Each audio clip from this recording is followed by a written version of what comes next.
Muy buenas. Hoy quería hablaros sobre algo que nos repercute a todos los seres sintientes de este mundo y es el sufrimiento.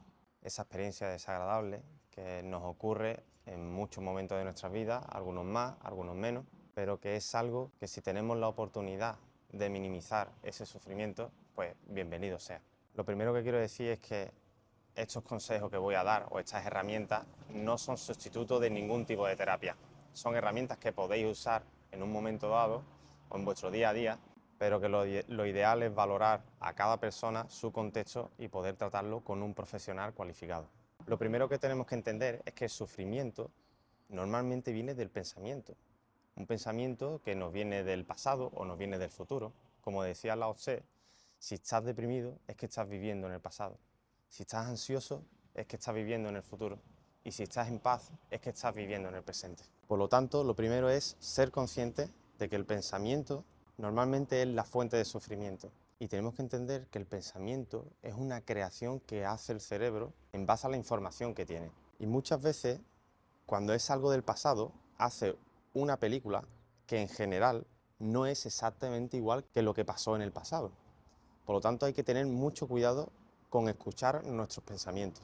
Si es un pensamiento del futuro, pasa exactamente lo mismo. Es otra película que crea el cerebro pensando cosas que pueden pasar en el futuro que la mayoría de las veces ni pasarán. Lo segundo que tenemos que hacer es volver al presente. Si queremos estar en paz, vivamos el presente. Y es algo que lo hemos escuchado muchísimas veces, pero que no es tan fácil como decirlo. Ya sabéis que del dicho al hecho hay un trecho. Pero os voy a poner un ejemplo muy claro. Cuando yo hago surf y estoy cogiendo esa ola, primero la remo, me pongo de pie y empiezo a fluir con la ola, es casi imposible de que me venga un pensamiento intrusivo y me haga sufrir. Estoy tan concentrado en el presente, estoy prestando tanta atención a mi entorno y a mi cuerpo, que es casi imposible que yo pueda sufrir. Eso sería un caso muy fácil de evitar el sufrimiento o de ser feliz, digamos, porque me estoy divirtiendo. Pero es un ejemplo que es bueno tenerlo en cuenta. Ahora vayamos a un ejemplo donde el contexto sea todo lo contrario, sea un contexto donde no nos estamos divirtiendo, donde lo estamos pasando mal y que sea un contexto que no nos gusta. ¿Qué es lo que podemos hacer para volver al presente y no estar ni en el futuro ni en el pasado?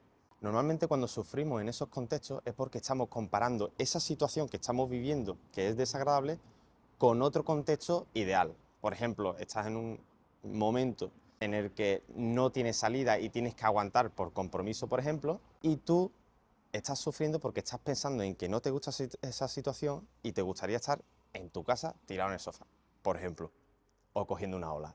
¿Qué hacer en esos momentos?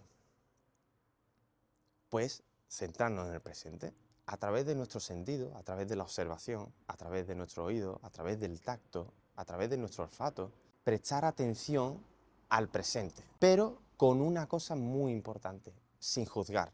Si estás hablando con una persona que no te apetece hablar, céntrate en sus palabras, céntrate en lo que te está comunicando y no en los prejuicios o en el sesgo o centrándote en esos pensamientos negativos. No pongas esa barrera con tu sesgo o tus conocimientos previos, esos prejuicios, porque si no, no lo vas a escuchar.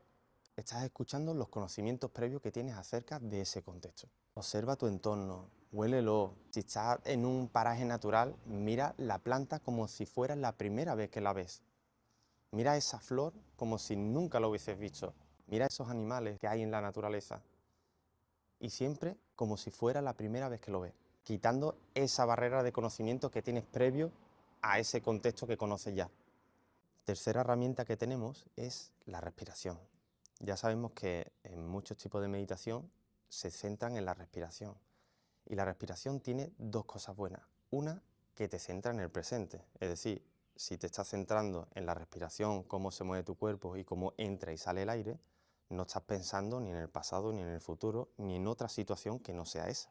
Por lo tanto, tenemos eso por un lado. Pero por otro lado, la respiración tiene un componente increíble a nivel fisiológico.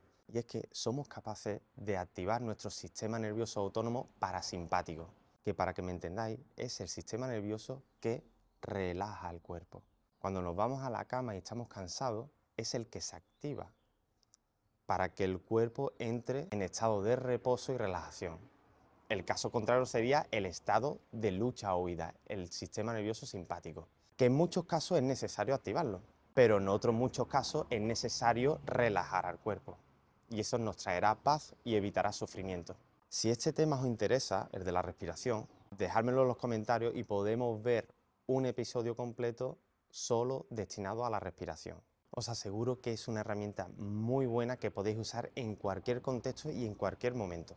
El cuarto consejo que os doy es que cuando estéis en un contexto negativo, donde estéis sufriendo, miréis ese momento desde otra perspectiva más positiva. Tenéis que ver ese momento como la oportunidad de aprender algo nuevo. Quitar esa barrera de la que hemos hablado, de los prejuicios, de los sesgos y del conocimiento previo que tenemos con el cual el cerebro está creando una película, ya sea con pensamientos del pasado o del futuro. Quitamos esa barrera y vemos y prestamos atención a ese contexto en concreto. Aunque sea un contexto negativo, no pasa nada. Prestemos atención y le damos una oportunidad porque seguro que será un buen momento para aprender algo nuevo. Y en muchos casos es aprender algo nuevo sobre ti, que ya hablamos en otros capítulos que el autoconocimiento y el conocerte a ti, tus emociones, cómo te comportas en diferentes contextos, es algo muy positivo para dejar de sufrir en ciertos contextos. Y cuando hablo de dejar de sufrir, no significa que elimines el sufrimiento de golpe. Sentir emociones es totalmente inevitable, porque fisiológicamente la emoción siempre va a llegar antes que el razonamiento. Por lo tanto, si estás en un contexto donde estás sintiendo tristeza, la tristeza va a llegar.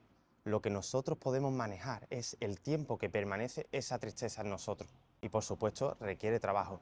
Por último, una recomendación de salud general, tanto física como mental, hacer actividades físicas que sean divertidas. En mi caso, por ejemplo, me encanta hacer surf, me gusta jugar al fútbol, me encanta hacer acrobacias y es algo que va a mejorar mucho tu salud y que va a hacer que vivas el presente y seas feliz. Por lo menos en momentos puntuales en tu semana. Así que nada, espero que os ayuden estos consejos. Cualquier duda que tengáis o cualquier aportación que queráis hacer me lo podéis dejar en comentarios y nos vemos en el siguiente episodio.